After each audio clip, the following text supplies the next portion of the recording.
At this point in the course, we've finished presenting basic concepts for understanding an economic system, and now turn to specifics of capitalism today, its evolution over the past, recent past, and the global economy.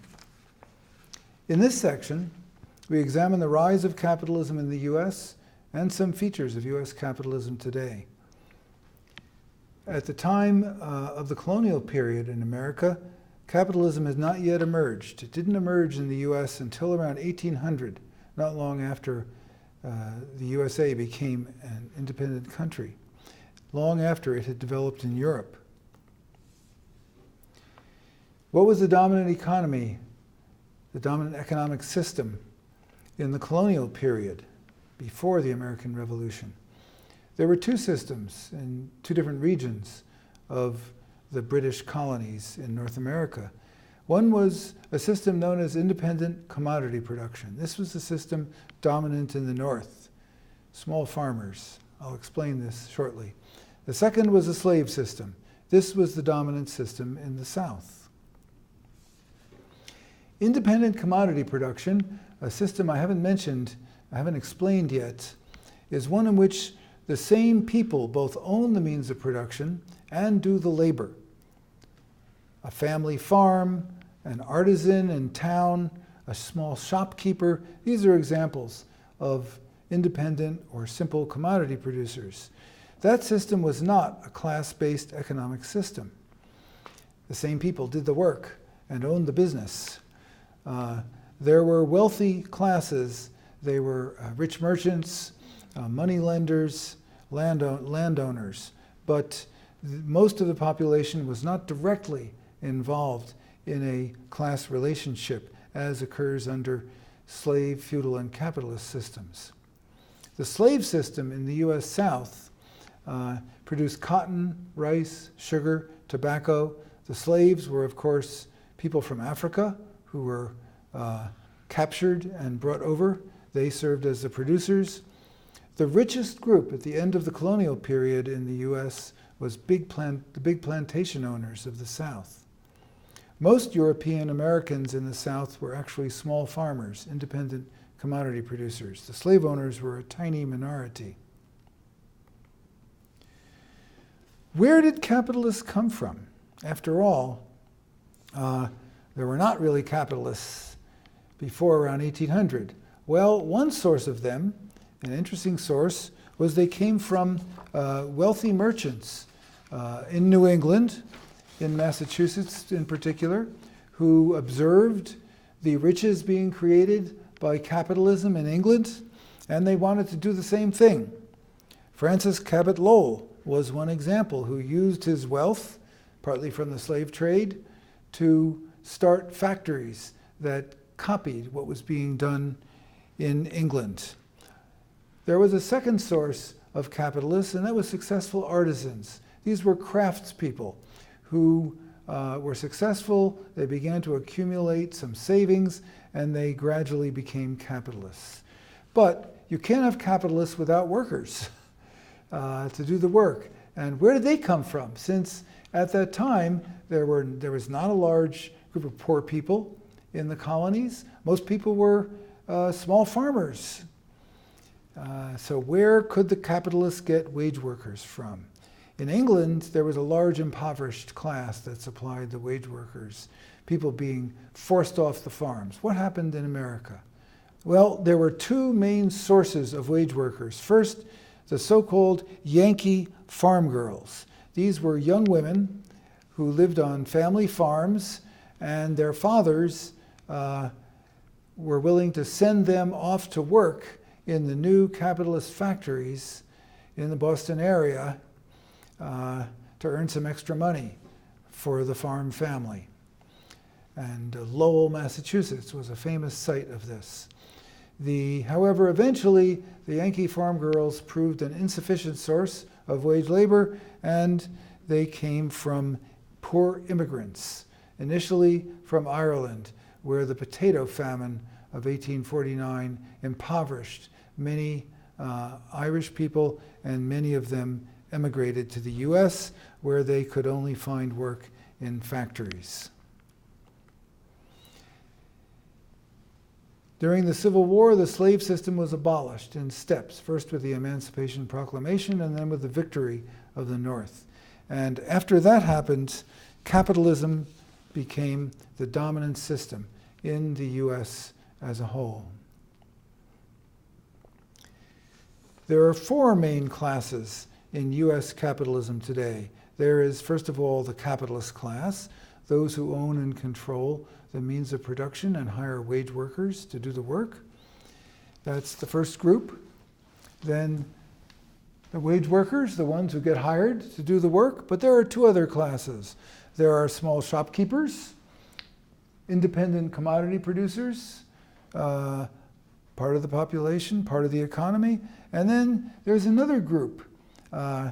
If the first is sometimes called the old middle class, this group is called the new middle class. That is managers, foremen, people who are not capitalists themselves. They don't own and control the means of production for their own ends, but they are hired by the capitalists to control workers. And they're considered a fourth class in political economy. What are the rough percentages in the US today? Workers are about 73%. Capitalists about 2%. Remember, a capitalist has to not just be rich, but own enough wealth that they can live off the income. The old middle class of small shopkeepers, self-employed doctors, about 13%, and the new middle class of managers, about 12%.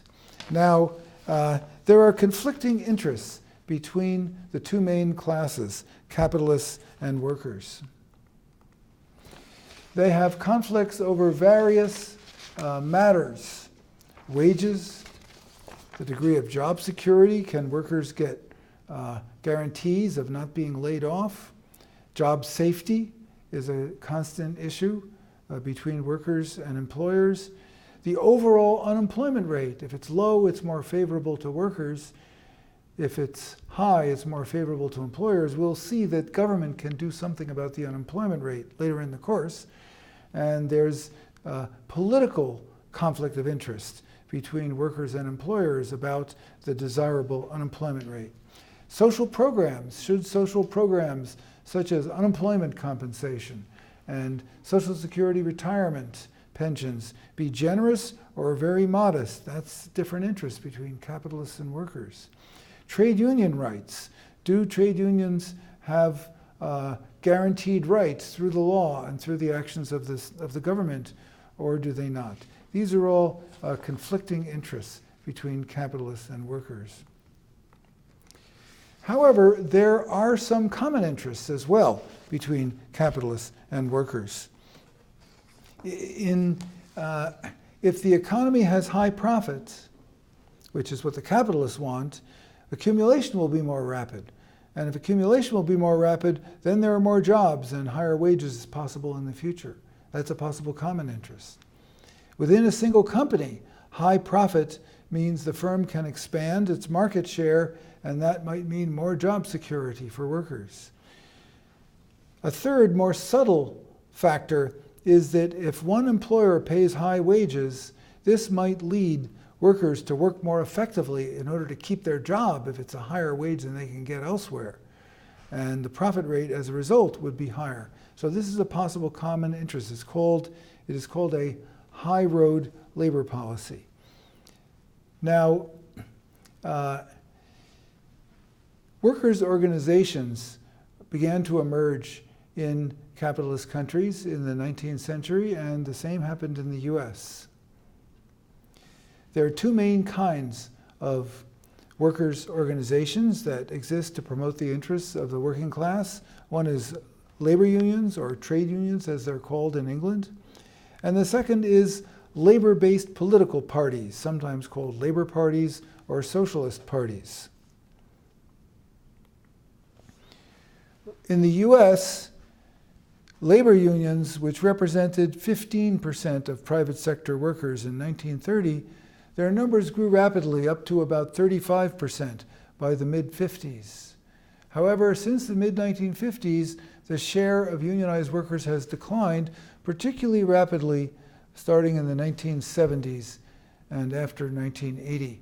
So it's now down to under 10%, actually. This next graph, which is a little bit hard to read, shows that this dark blue line, which is public sector union membership, increased rapidly as private sector union membership declined, the black line. And public sector union membership has remained relatively stable, although a recent Supreme Court decision may cause some decline, something I can't go into here. The United States has a relatively low rate of unionization compared to other countries. This shows union density, the percentage of wage and salary employees who are unionized. In Iceland, it was just under 80% were unionized, and in Scandinavia, generally very high. Canada, 28.8%. As you go down, you eventually get to the United States, way down here, 11.3% for the year for which this was done. The United States is way below the other developed high-income capitalist countries in its union representation. What about labor-based political parties? A major labor or socialist party arose in every developed capitalist country in the 20th century except the USA. In the United States, there have been labor, socialist, and communist parties. In the first 18 years of the 20th century, there was a socialist party that was growing fairly influential through the time of World War I, but then it declined. In the 1930s and 40s, the Communist Party, whose members and supporters were mainly workers, grew rapidly, became fairly influential in American society, then declined after the 1940s. Today, the Democratic Party, one of the two major parties, is somewhat like a labor party in that most working class people, especially blue-collar workers, most blue-collar workers vote for the Democrats. But the Democratic Party also reflects the interests of other classes in society. The forms of class conflict are varied. The most obvious one is collective bargaining, when unions bargain with their employer over wages and working conditions. Then there are actions taken to advance the interests of one side or the other, strikes, boycotts, and other actions. Then there are political actions. In addition to the economic actions such as strikes, voting, lobbying, demonstrations are political actions that can be taken by working class people to try to advance their class interests. In some cases in US history, there have been general strikes in which all the workers, all the unionized workers in a city go on strike to make certain demands. Occasionally, not in the US, but in other countries, there have been revolutions made by working class people intended to create a society that they thought would be more favorable for them. It is interesting to note that although the United States has a relatively low union density and workers' bargaining rights today are not very strong, if you look at history, the US has actually the most violent history of workplace class conflict of any developed capitalist country.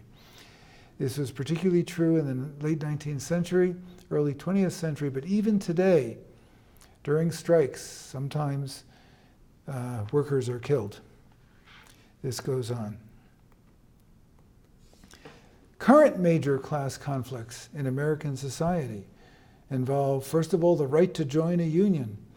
In the 1930s, a law was passed that seemed to guarantee the right of workers to form a union if a majority in a workplace wanted one. However, in recent times, this law has not been enforced, and it has been very difficult for workers to form unions. So that's one major class conflict, is over the right of workers to form unions. Then there is the so-called fight for 15. Workers have an interest in a higher minimum wage, because when the minimum wage that the government prescribes goes up, those who made only a little bit more, their wages tend to go up as well, and all workers are likely to benefit at the expense of profits. In the US today, the national minimum wage is $7.25 an hour. $15 would be a lot more. In Massachusetts, today it's somewhat higher, $11 an hour as of 2018. There are also conflicts over whether to expand or contract government social programs, such as unemployment compensation and health insurance. Generally, workers favor expanding them, and employers generally are opposed to it. Then there are conflicts over the tax system. Should the rich have to pay a larger share of their income than the poor and those in the middle? There's conflict over that. And then there's the question of whether the government should take action to make sure there are enough jobs available. That's another topic of class conflict. Now, compared to other developed capitalist countries, say in Europe, the US working class has been in a relatively weak bargaining position. And there are three historical reasons why that has been true. First, the US developed as a settler colony in which immigration was huge through the 19th century and early 20th century, through the mid-20th century most of the time, which meant that there was a lot of upward mobility. People new immigrants would come. Those who'd been here had a really good chance of rising in the class structure. And many workers concluded, rather than fighting for better conditions for us as workers, I can rise or my children can rise and become middle class in the sense of an independent producer or even a capitalist. Second factor, that was generally not true in Europe. Secondly, in the late 19th century, the US achieved the highest living standard for workers in the world, which meant that even though workers may have been at the bottom of the heap, it was a pretty high heap. And that tended to make workers less militant in pursuing their collective interests. Third, the US working class was formed from many different ethnic and racial groups, from immigrants from England, France, Germany, Ireland, Poland, Russia, many places, and also from China, from the Philippines, from Africa, various African countries. The different ethnic and racial groups from which the American working class formed meant that many workers tended to identify with their ethnic or racial group rather than as workers, and that tends to reduce their bargaining power. However, some of these conditions have changed in recent times. Today, studies show that the US has less upward mobility than most Western European countries. So that in most cases, workers know, those dependent on a wage or salary know that their children, at best, are likely to be no higher up than they are, and maybe not even as well off. And the living standards of workers in the US today is no longer higher than that of workers in other developed capitalist countries. Average wages, for example, in Germany are higher than in the US. Thank you.